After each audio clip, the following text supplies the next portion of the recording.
Hello and welcome. Today I want to give you an introduction to traps in cribbage. Now, a trap allows you to extract extra value from the play. When you're starting out in cribbage, you might play out cards kind of randomly and you get a few points here and there might not be too much strategy to it. But as we get used to it, we start to realize there are certain patterns and certain hands that are very common. And traps allow us to take our often very weak hands and get a little extra value against our opponent's strong and very common hands. So understanding the kinds of patterns that I'm going to show you today are a real core part of any cribbage strategy. They can form the backbone to a very solid repertoire of plays.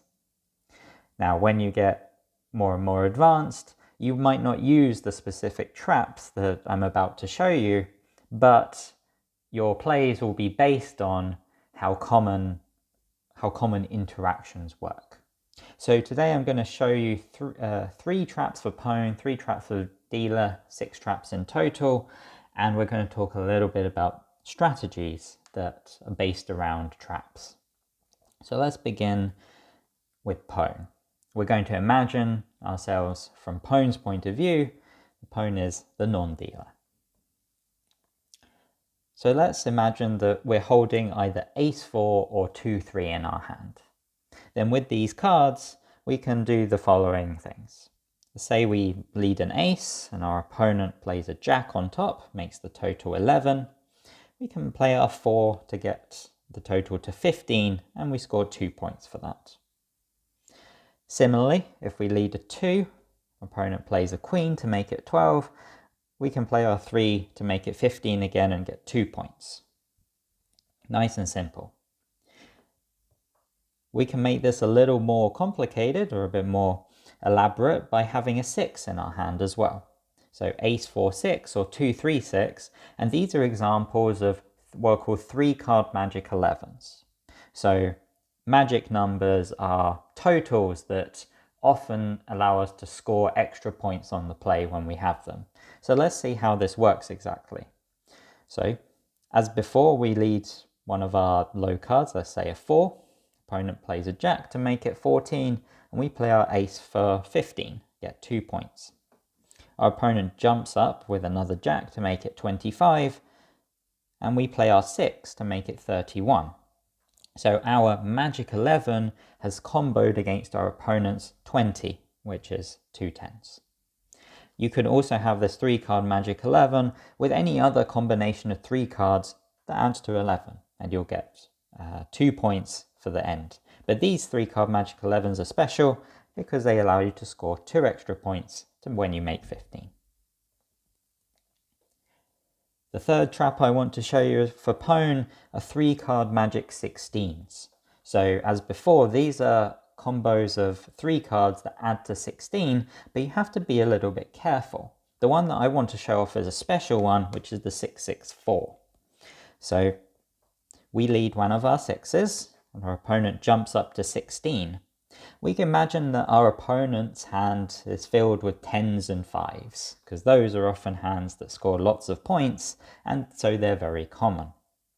Our opponent doesn't want to play a 5 here on top of our 6, because we could have a 4, and in this scenario we do imagine we have a 4, so playing a 4 on top of our opponent's 5 would give us lots of points. It would give us 5 points straight away.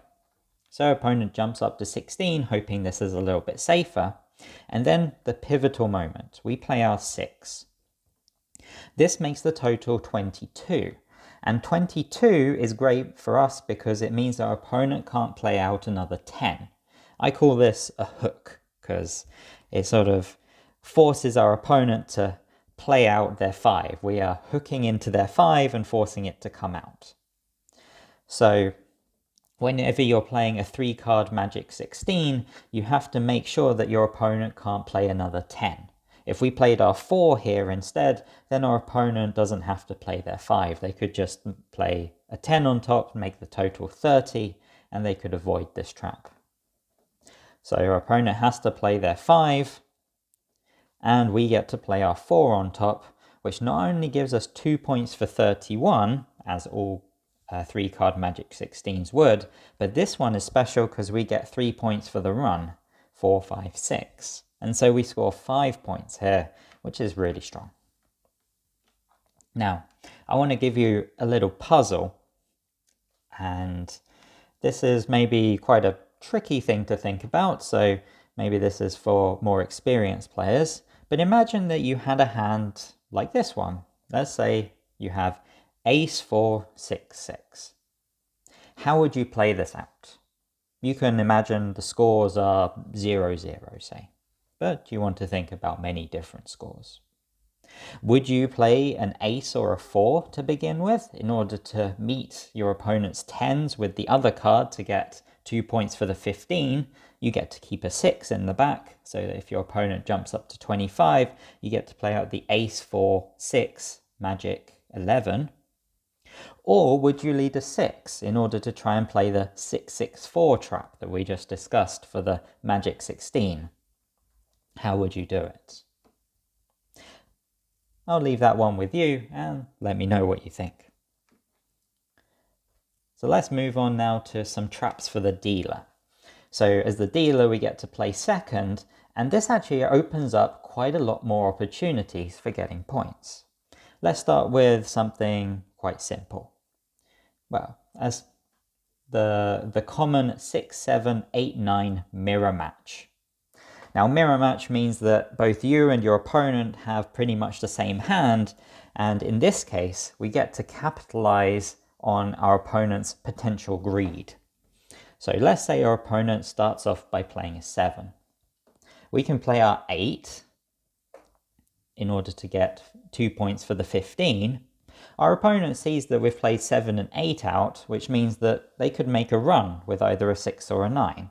If our opponent gets greedy and decides to do that and tries to score 3 points for this run, we get to play our 6 and get 4 points for the longer run. And often we'll score an extra point here for playing the last card, assuming our opponent doesn't have an ace.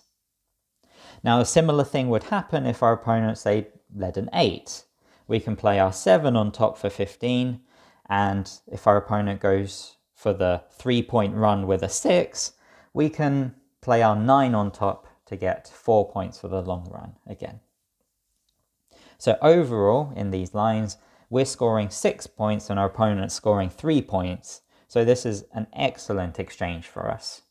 In the future, I want to talk a little bit about how you would avoid this, but for now, we'll just show how the basics work. The next trap, or the next little combo, are the 2-card Magic 11s for the dealer. Now, we saw that if you're pone, then a Magic 11 needs to be 3 cards, but for dealer, a Magic 11 is 2 cards. So how can you do that? Well, there's quite a lot of options. You can have ace with any card that's value 10, which I've noted with an X. You can have a 2-9, a 3-8, a 4-7, or a 5-6. Let's say you've got 5-6. Then it works out very simply. Your opponent plays the 10, you get 2 points for the 15 with your 5. If you want to play a little safer, you could play a 6, and your opponent might not double your 5. But if your opponent doesn't double the 5 and plays a 10, then we get to play our 6 for 31. This works out pretty similarly for all of the other combos. So if we have our opponent leading a queen, we can play a 9, make it 19. Our opponent might think that 29 is a safe value, but we come in there with our Magic 11 to make it 31. Now, the final trap that I want to show you is with one of my favorite hands. This is the 3-3-4-8 with the dealer, and you might already spot that this contains a 2-card Magic 11, but this also contains something that I like to call a late 5 trap. So let's see how this works. Well, the first part's fairly straightforward. We've seen it before. Let's say our opponent plays a 10. We can play our 8 for 18. Our opponent might think that 28 is a safe value, but we play out a 3 for 2 points and make it by making it 31. let's say that our opponent doesn't play out a 5 at this point, hoping to save the 5 for later. Imagine that we had a 5 here, then we might play our 5 for 15, and then our opponent could double our 5. But instead, we're going to play out our 3. Our opponent plays the 5, which is the late 5, and we've trapped the late 5 with this 4, so that we get not only 1 card for the final card, but we get 3 points for the run, 3, 4, 5. So overall, we've managed to score 6 points on the play, while leaving our opponent scoring nothing on the play. And our opponent's usually very strong hand, which is worth around 9 points, sometimes 10, is coming up against our hand, which is usually worth 6 points, but because of the play, we've managed to improve the value quite a lot. So we've managed to score 12 points between our hand and the play, whereas our opponent's only got 9 points. So what I want to do now is to move on to a little bit of strategy. So how can we incorporate the ideas of all of these traps into our game? Well, we can definitely incorporate all of these tactics when we're on the play, but how about when we're discarding? Well, when we're discarding, we can start thinking ahead to what kinds of combos we have in our hand and how they might play out for traps. So let's do this by way of example. Let's think about this hand. So imagine that you're the dealer and you need to figure out what you want to discard from ace, 3, 4, 6, 8, 9 with no flushes. Now, the first few things that you might do with this hand are think about what are the expected values, what are the expected averages for all of the discards, for all of the possible combos you could keep in hand. And if you do this, and I'm going to take a shortcut here and just plug it into the computer using Liam Brown's discard analyzer, then we see the following top 3.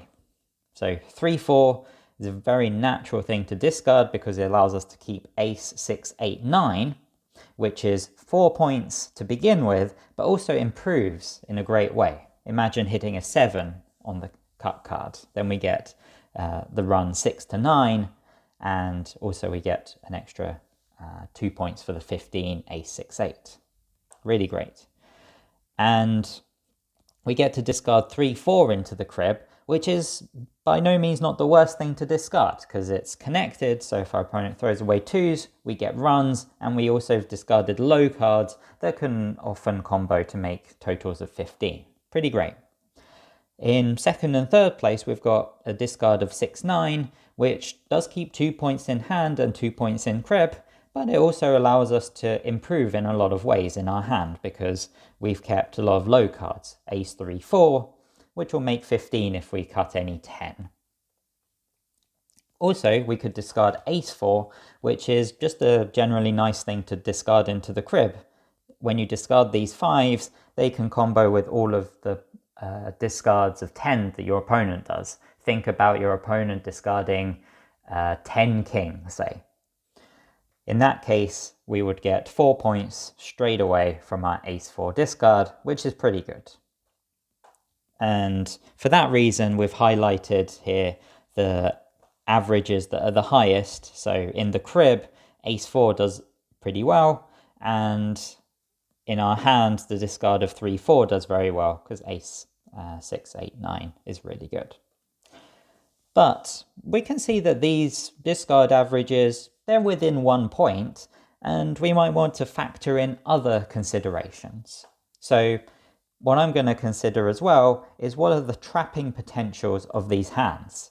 Now, I'm going to focus on the trapping potential of 6, 9 and ace, 4 discards. So let's start with ace, 4. We keep a hand of 3, 6, 8, 9, and we might notice a few things about this hand straight away. So the first thing to realize is that we've got a magic 11 in the 3, 8. So something like this might happen, and we can get a few extra points with this. The second thing we might notice is that we've kept a lot of middling cards, a lot of cards between 6 and 9. So in this case, we've got 6, 8, and 9, which allows us to score lots of points in a 6, 7, 8, 9 mirror match style playout. Of course, it might not always work out like this because we are missing the 7, and so we have a little bit of contingency in our 3 that allows us to avoid difficult situations. On the other hand, let's say we discard 6, 9 and we keep ace, 3, 4, 8 instead. Well, we've already seen that 3, 8 is a magic 11, but there's something else that we could do. We could have a late 5 trap in our hand. How would this work? Well, on the first time round through the play, we're going to play out our ace and 8 in order to leave ourselves with 3 and 4, which is what's going to trap our opponent's late 5. And this might be a way to extract maximum points from your opponent's hand if you really need it. If we had played out, say, the 3 instead of the ace, then we would get an extra point for 31, and we are guaranteed an extra point at the end because we're going to play the last card, but that might not be enough points for where we are in the game right now. Imagine we're at the end of the game and we just need these 5 points in order to win. Then this might be a way to try and score that. And finally, what I want to leave you with is, how does this trapping potential fit into our strategy for cribbage? So up until this point, maybe you've got a lot of different factors that are leading you to try and work out what's the best discard in any particular situation. We're always trying to figure out the answer to this question. What should I discard? Well, one place you might start is by thinking about the position. So that's basically what's my score, what's my opponent's score, and how does it relate to certain milestones that we're trying to get to? Am I really far ahead? Do I need to worry about my opponent catching up? What do I need to do in order to keep my lead? Or what do I need to do in order to break my opponent's lead? What would allow me to get into a better position? Of course, there are considerations about the actual cards in your hand, and maybe the way that you think about cards is often by using expected average. So this would be to think about what are the cards that you're keeping and thinking about how the cut cards would affect the value of your hand, and also understanding that what kinds of scores could turn up in the crib. Those might be just expected values, or it might be a little more nuanced, and you might understand those distributions. So today what we did was we tried to add in another factor into this equation. This is just something else that's going to pull you maybe in certain directions, and that's the trap potential of your hand. Are you keeping Magic 11? Are you keeping Magic 16s? Are you in a position where these are really important? The thing to realize about this diagram is that all of these factors aren't just pulling you in certain directions, but all of these factors interact with each other. This is a completely interconnected diagram where your position affects whether you care about the expected average or you care about the trap potential. If you only need 5 points to go out and your opponent only needs 3 points to go out, and let's say that you're the dealer and your opponent's going to score first, you're never going to get to score your hand. Your opponent almost always has 3 points in their hand. So the only way to win is to maximize your trap potential and keep something where you're very likely to score all those points on the play. On the other hand, if you're right at the beginning of the game, then of course you want to play out your traps when you can, but if there is a clear discard that maximizes your expected average, then you're going to do that. If there is maybe a way to discard 2 cards that leaves you with a 12-point hand, that's often so strong that the trap potential just goes out the window. So Cribbage strategy is all about understanding not only how these factors affect what you should do, but understanding how they affect each other. So, I hope you got something out of this video. I hope you liked the little puzzle I set, and I will see you next time. Bye for now.